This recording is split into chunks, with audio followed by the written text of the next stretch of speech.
Salam alaikum wa rahmatullah. Donc on passe à la partie 3 de l'exercice précédent. On considère la fonction g définie par g de x est égal à f de x moins x, quel que soit x appartienne à 0 plus l'infini. Montrer que quel que soit x appartienne à 0 plus l'infini, f' de x est compris entre 0 et 1 demi, supérieur strictement à 0 et inférieur ou égal à 1 demi. Pour ce faire, il suffit de calculer f' de 0, on a déjà calculé, je vous rappelle, f de x est égal, f' de x est égal, l'expression x moins ln de 1 plus x sur x au carré. Cette expression, c'est déjà encadré dans la partie 1. Donc, puisqu'il est compris entre 1 sur 2 facteurs de 1 plus x et 1 demi, elle est supérieure strictement à 0, et elle est inférieure ou égale à 1 demi. Donc c'est évident, parce que x, elle appartient à 0 plus l'infini. Passons à la question B. On déduit que g strictement décroissante sur 0 plus l'infini. Montrer que g de 0 plus l'infini est égal à moins l'infini 1. Alors, je retranche, g' d'abord, c'est f' moins 1.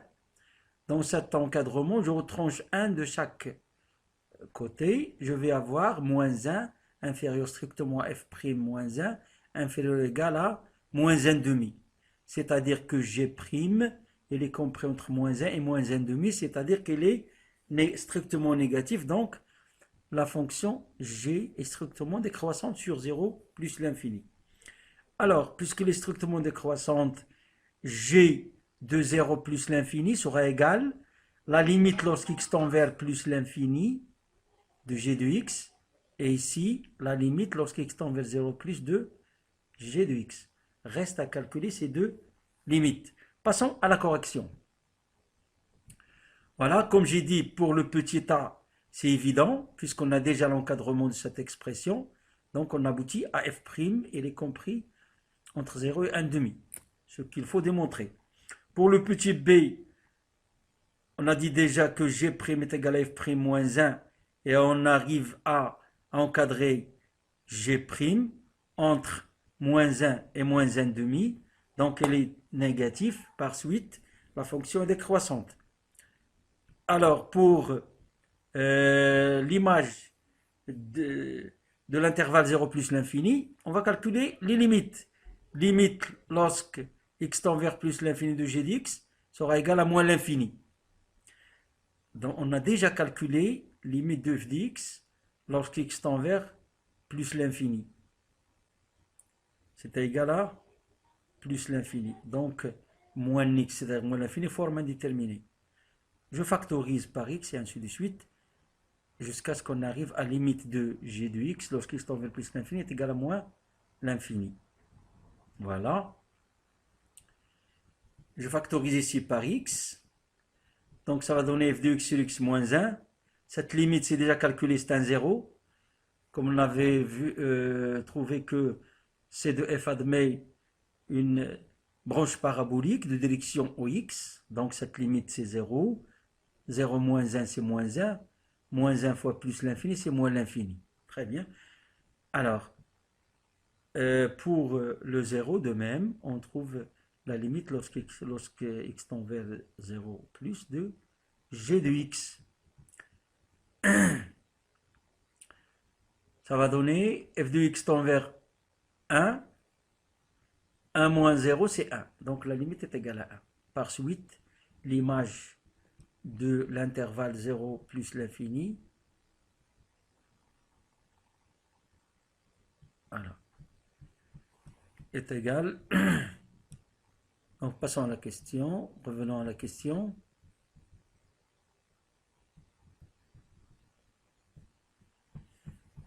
Est égal à moins l'infini 1. Bien. Pour la question C, montrer que l'équation f de x égale à x admet une solution unique alpha sur l'intervalle 0 plus l'infini. Alors, comme idée, on peut considérer la fonction g de x qui est égale à f de x moins x et utiliser le théorème TVI, théorème de valeur intermédiaire, pour montrer que l'équation g de x égale à 0 admet une solution unique. On constate que G déjà, elle est strictement décroissante, elle est continue, évidemment.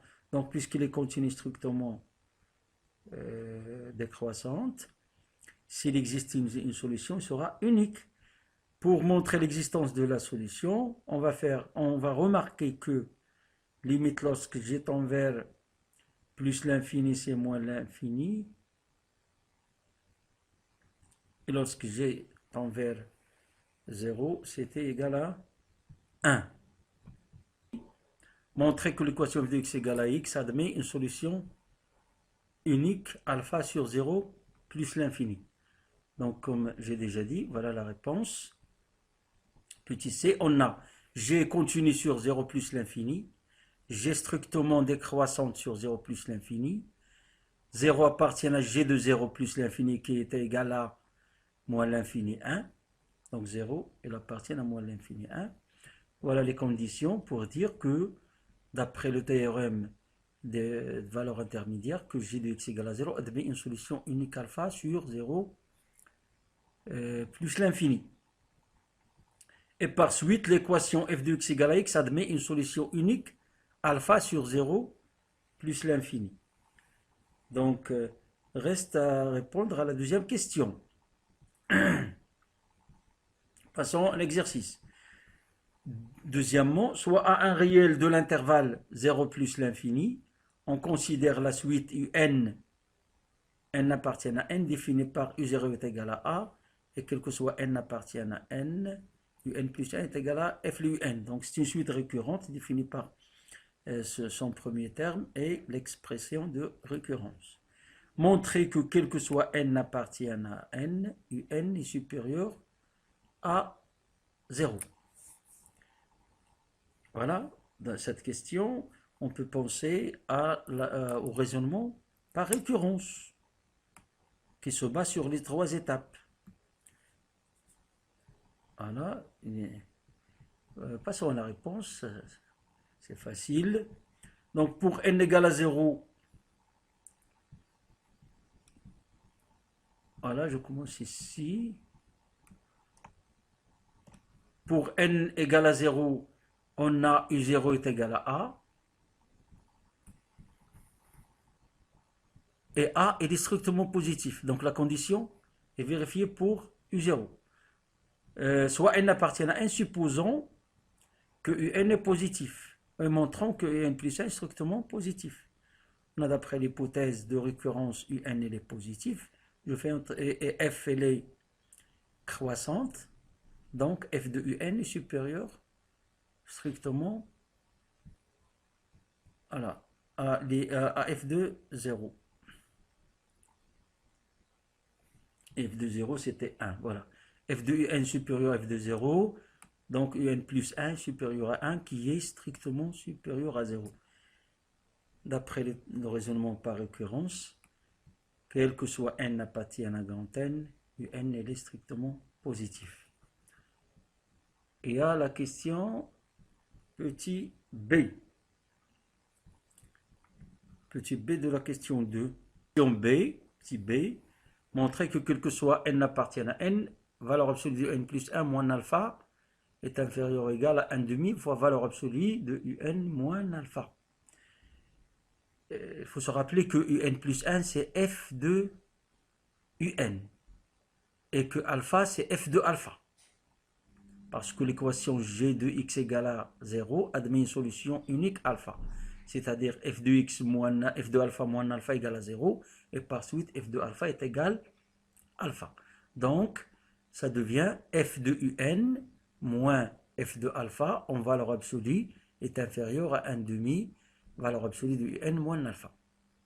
D'habitude, ce genre de question, on le résout à partir de l'inégalité des accroissements finis, qui a 3 conditions. Il faut que f soit continu sur l'intervalle fermé AB, f dérivable sur l'intervalle ouvert AB, et que f, valeur absolue de f' est inférieure à un certain cas. Donc ces conditions, On va voir s'ils sont vérifiés dans notre cas. Alors, passons à la réponse.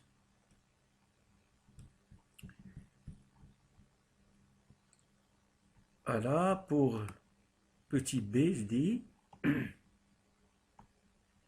soit n appartient à n. La première condition, c'est que f, elle est continue sur l'intervalle fermé d'extrémité un et alpha. Un, on sait qu'elle est toujours positive, donc elle appartient à 0 plus l'infini, et alpha aussi, c'est la solution unique de l'équation précédente qui appartient à 0 plus l'infini. Donc, ça dépend ce qui est supérieur, est-ce que un ou bien alpha. De toute façon, l'intervalle de borne un et alpha est inclus dans 0 plus l'infini. Et par suite, f, elle est continue sur l'intervalle de borne ou bien d'extrémité un et alpha. Pour la dérivabilité aussi, f, elle est dérivable sur tout l'intervalle ouvert 0 plus l'infini, donc elle est dérivable sur l'intervalle d'extrémité un et alpha. Ça, c'est la deuxième condition. Reste la troisième, c'est que valeur absolue de f' de x ou bien f' de x ici, il est compris entre 0 et 1,5 d'après ce qui précède. Donc, le cas qui est dans le cours, c'est 1,5. On a ici valeur absolue de f' de x, elle est inférieure ou égale à k qui est égal à 1,5. J'applique directement, d'après l'inégalité des accroissements finis, on aura f de un moins f de alpha en valeur absolue est inférieur ou égal à 1,5 fois valeur absolue de un moins alpha.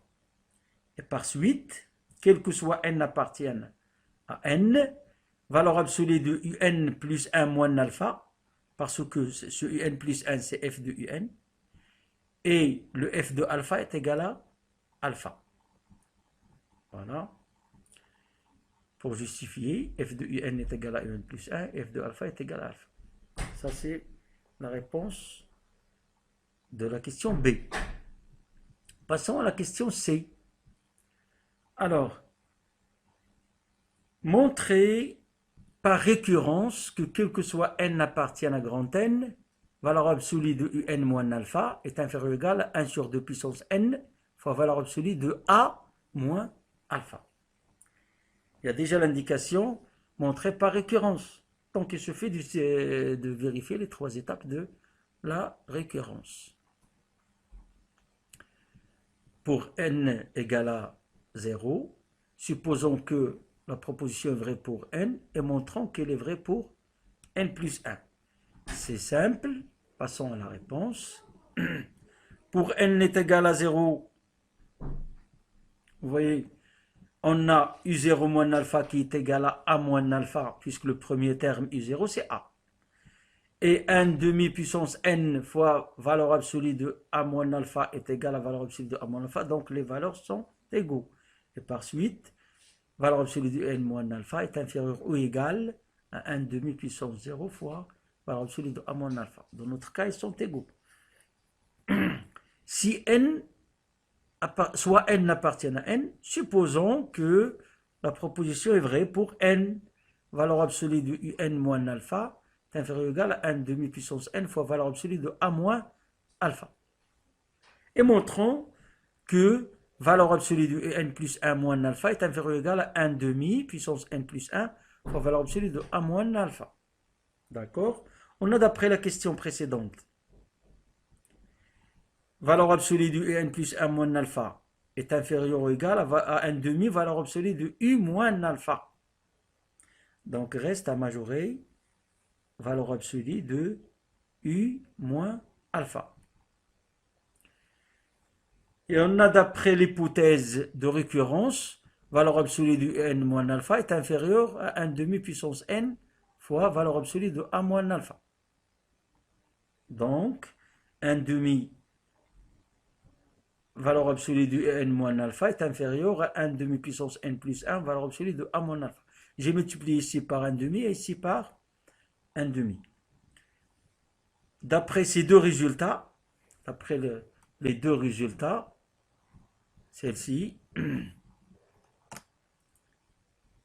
et celle-ci. D'après ces deux résultats, on arrive ou bien on obtient valeur absolue de un plus 1 moins alpha ici, est inférieur à 1 demi n plus 1 valeur absolue de a moins alpha, qui est ici. On conclut donc que, quel que soit n appartienne à grand N, valeur absolue de n moins alpha est inférieure ou égale à 1 demi puissance n fois valeur absolue de a moins alpha. Donc, on va utiliser ce résultat. Voilà, on va utiliser ce résultat pour la dernière question. Il faut se rappeler de ce résultat qu'on a trouvé.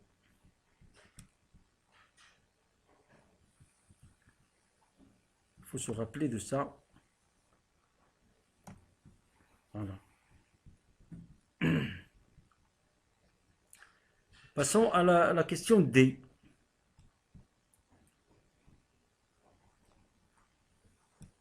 On déduire que la suite n converge vers alpha. C'est l'objectif. Donc, comme vous voyez ici, voilà, ici, comme vous voyez ici, pardon, ça tend vers 0. Parce que 1 demi, il est compris entre 0 et 1.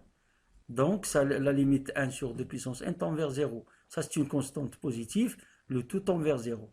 Et par suite, valeur absolue du n moins alpha tend vers 0. C'est-à-dire que n tend vers alpha. On va voir ça dans la réponse. On a 1 demi, il est compris entre moins 1 et 1. Donc, limite 1 demi puissance n au voisinage de plus l'infini est égal à 0. Donc, la limite 1 demi puissance n, valeur absolue de a moins alpha est égale à 0.